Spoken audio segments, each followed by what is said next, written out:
For those of us who are familiar with our Butler area, and specifically the Meridian area, and those who have driven in that area this morning, my guess is there are more than just a few who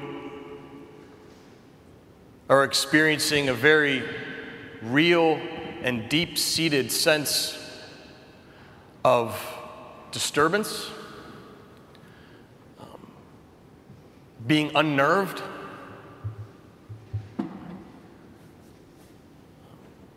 disturbed. We're so familiar with the territory itself and with the good people of this town, and how such a tragic and international event happened literally in some people's backyard.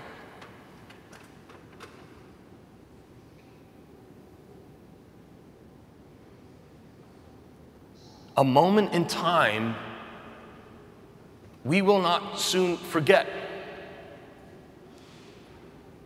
where we were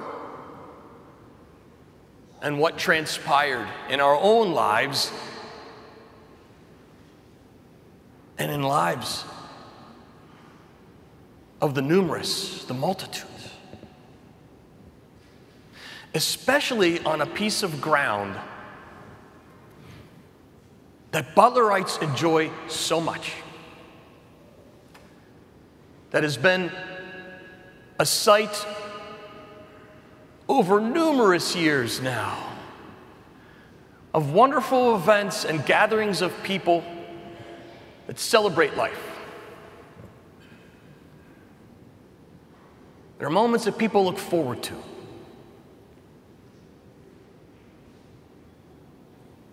That hurts all the more.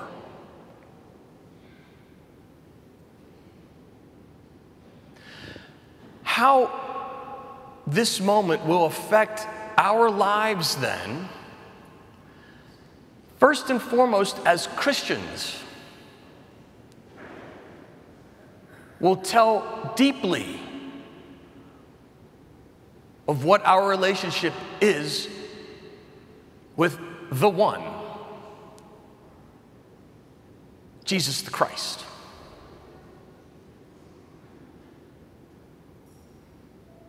Certainly in times of need, we run to him in prayer. We worship him, we thank him, and I hope that those aren't the only moments that we run to him, so that we know when we seem to need him the most, we know how to go to him, where to go to him, and open up our hearts and our souls that much more. To just be infused with the graces that God bestows upon us so that we are able to persevere. In a moment none of us imagined would ever happen in our town, in our lives.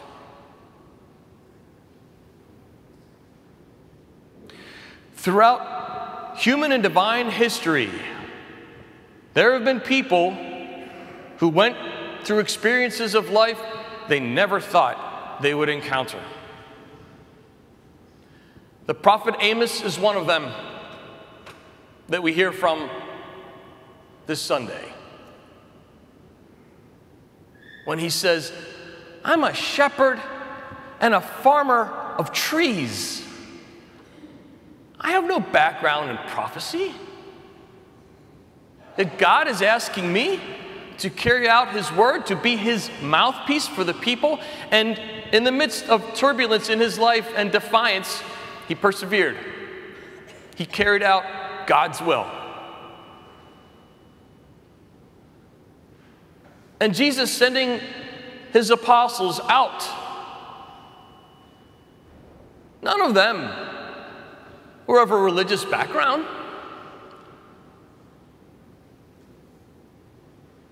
None of them had dreams of doing what they ended up doing. It wasn't a childhood dream of them to carry out God's will the way that Jesus called them, but they did, and they did because they were called. And so are we.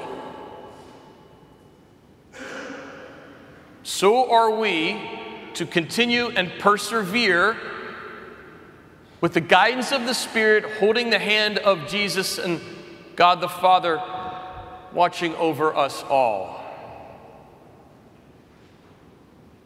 When we come and we receive Him powerfully in Eucharist,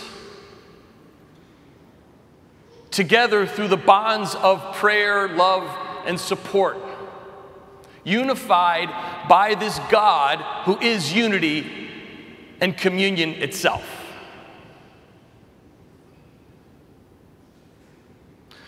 Mother Teresa, St. Teresa of Calcutta, is credited with saying many profound things. One of them is the following, when she said, God isn't so much concerned about how successful you are. God is far more concerned about how faithful you are. May we remain steadfast and faithful, trusting in this God through all things. May over time wounds heal and we regain that confidence and that good feeling in our hearts and our souls rather than the pits in the bottom of our stomachs. And we do so with, in, and through Jesus Himself. And He will take us and lead us towards path of truth, justice, and freedom. Love, mercy, forgiveness. Ultimately, heaven.